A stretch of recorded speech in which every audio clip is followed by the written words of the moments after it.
नमस्कार दोस्तों, स्वागत है आपका फिर से लवर्षा टूल्स के चैनल में। तो आज देखते हैं पीटी 7 में से हमारे पास कौन से 7 MCQ है जिनको हम सॉल्व करते हैं। तो पहला क्वेश्चन आपका है, निम्नलिखित में से कौन सा कथन असत्य है। ठीक है, कौन सा गलत है ये आपको पहचानना है। ए, पश्चिमी घाट पूर्वी घाट की अपेक्षा ऊंचे हैं। बी, पश्चिमी घाट का विस्तार सतत है जबकि पूर्वी घाट का विस्तार सतत नहीं है। सी, उधग मंडल जिसे ऊटी के नाम से जाना जाता है अन्नामलाई पर्वतमाला में स्थित एक महत्वपूर्ण हिल स्टेशन है।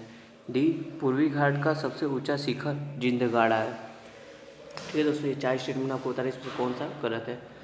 तो आई होप आपने सोच लिया होगा। तो चलिए आंसर की तरफ देखते हैं। तो जो इसका सही आंसर होगा वो होगा सी।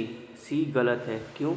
क्योंकि ये जो ऊटी है आपका, ये अन्नामलाई पर्वत में माला में नहीं बल्कि ये आपका तमिलनाडु में स्थित है। ठीक है, थोड़ा सा ये एक्सप्लेनेशन देख लेते हैं।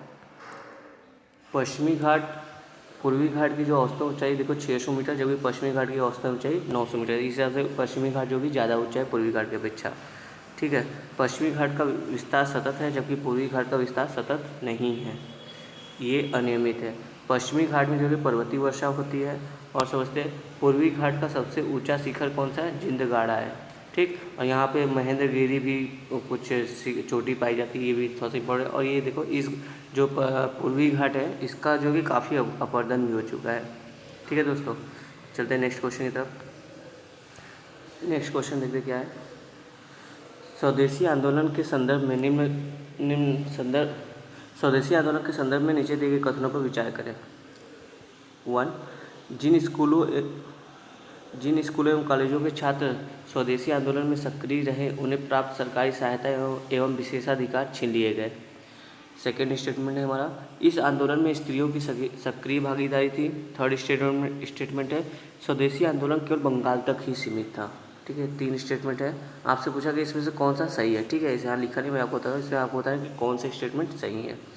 तो आपका ऑप्शन है केवल 1, केवल 2 और 3, केवल 1 और 2, केवल 3।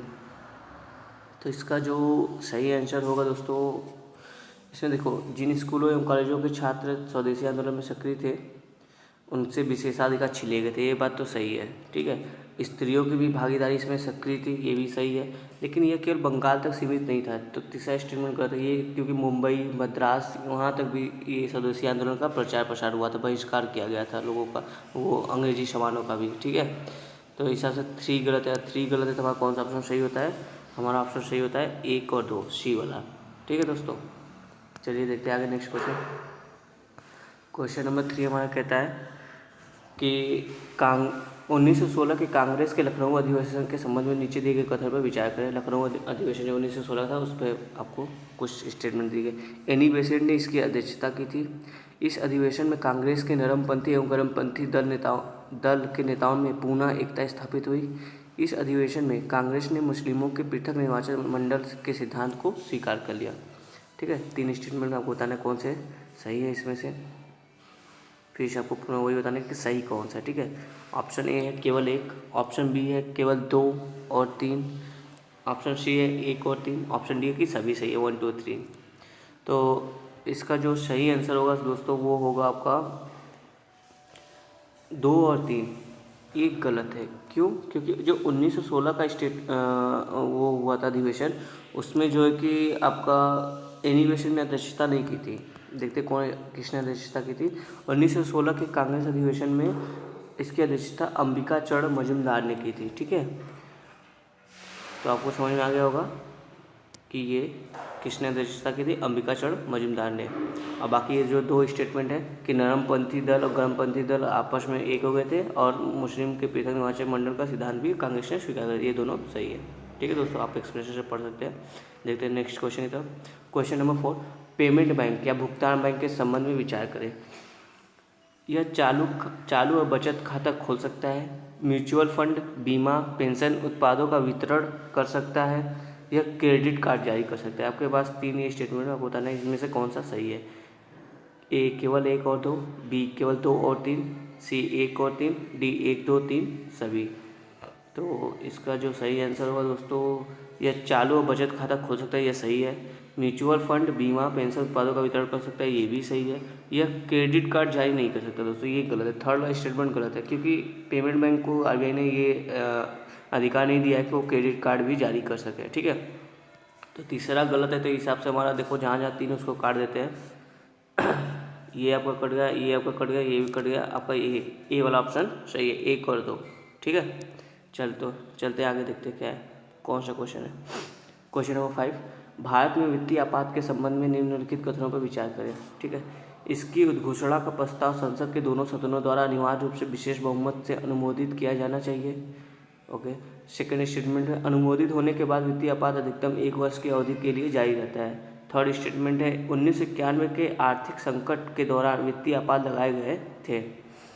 ठीक है, 3 स्टेटमेंट आपको बताना, इसमें से कौन सा सही है। पहला ऑप्शन है 1, 2, 3 तीनों सही है। दूसरा ऑप्शन है केवल 1 और 2। तीसरा ऑप्शन है केवल 2 और 3। डी ऑप्शन है कि उपयुक्त में से कोई नहीं। चलिए देख लेते हैं इसका जो दोस्तों सही आंसर होगा वो देखो, एक सेकेंड, हाँ इसका सही आंसर होगा डी, कि इसमें से कोई भी स्टेटमेंट सही नहीं है। क्यों नहीं सही है आइए देखते हैं।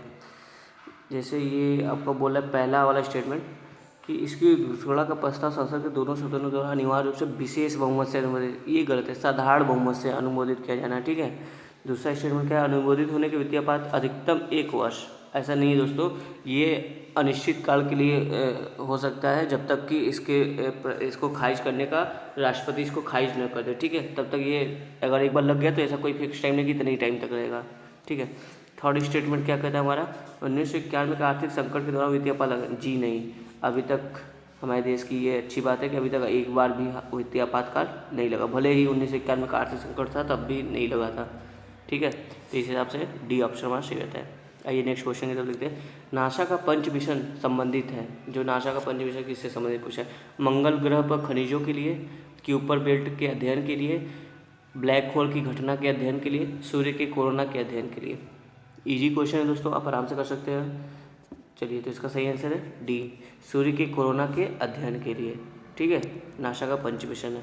थोड़ा सा पंच मिशन देख लीजिए, पंच मिशन का फुल फॉर्म है polarimeter to unify the corona and heliosphere. ठीक है, यानी पंच मिशन सूर्य के वायुमंडल, यह देखिए सूर्य के वायुमंडल यानी कोरोना यानी सूर्य का वायुमंडल होता है, तथा सौर पवन को कैसे उत्पन्न करता है इसका अध्ययन करेगा।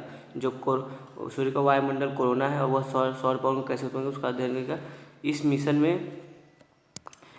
में 4 छोटे छोटे उपग्रह शामिल है। यह सूर्य को छोड़ते ही आगे बढ़ने वाला सौर पवन का पीछा करेगा तथा उसका चित्र लेगा। एक तरह से इमेज का काम करेगा। ठीक है, कि इमेजिंग उनका लेगा कि कैसे ये सब चीज़ें चल रही है, सूर्य का कोरोना होने वाली चीज़ें वाली है। ठीक है, उसका स्टडी करने के लिए। नेक्स्ट क्वेश्चन पे आते हैं दोस्तों, हंगुल या कश्मीरी स्टैग, पहले तो जम्मू कश्मीर जब राज्य था तो उसको राज्य पशु था, अब तो यूटी बन गया है। तो देखते हैं, हंगुल के संदर्भ में विचार करें। अब यह केवल डाचीगाम नेशनल पार्क में पाया जाता है। सेकेंड स्टेटमेंट में आईसीएन रेड लिस्ट में यह इंडेंजर्ड स्पेसीज है। थर्ड स्टेटमेंट है आपका, यह wild life institute of India Dehradun जो है के स्पीसीज रिकवरी प्रोग्राम में भी शामिल है। ठीक है, ये 3 स्टेटमेंट आपको बताना है कौन से सही है। तो आपका ऑप्शन है ए है केवल 2, ऑप्शन बी है 1 और 3, ऑप्शन सी है केवल 2 और 3, ऑप्शन डी है सभी। तो इसका जो सही आंसर होगा दोस्तों, देखते हैं, यह केवल डाचीगाम नेशनल पार्क में पाया था, ये सही है। पहले ये जो कि जम्मू कश्मीर हिमाचल में पाया था, लेकिन अब इसकी संख्या बहुत घट गई है, तो अब यह केवल जम्मू कश्मीर का जो था डाचीगाम नेशनल पार्क वहीं पे पाया जाता है। ठीक है, दूसरा है आईयूसीएन रेड लिस्ट में से इंडेंजर्ड स्पीसीज, नहीं, आईयूसीएन में यह क्रिटिकली इंडेंजर्ड स्पीसीज है। ठीक है, सिर्फ इंडेंजर्ड नहीं है। तो और तीसरा यह world wild life institute of India को wild life institute of India की रिकवरी स्पीसीज रिकवरी प्रोग्राम में शामिल है, ये सही है। ठीक है, तो यानी कि हमारा दूसरा गलत है, 1 और 3 सही है। तो इसका सही आंसर कौन सा हो जाएगा, ऑप्शन बी। ठीक है दोस्तों, तो ये हमारा लास्ट क्वेश्चन। तो पढ़ते रहिए, तैयारी करते रहिए, प्रीलिम्स की जब एग्ज़ाम होगी तो हम लोग बेहतर तैयारी के साथ प्रीलिम्स एग्ज़ाम देंगे। धन्यवाद दोस्तों।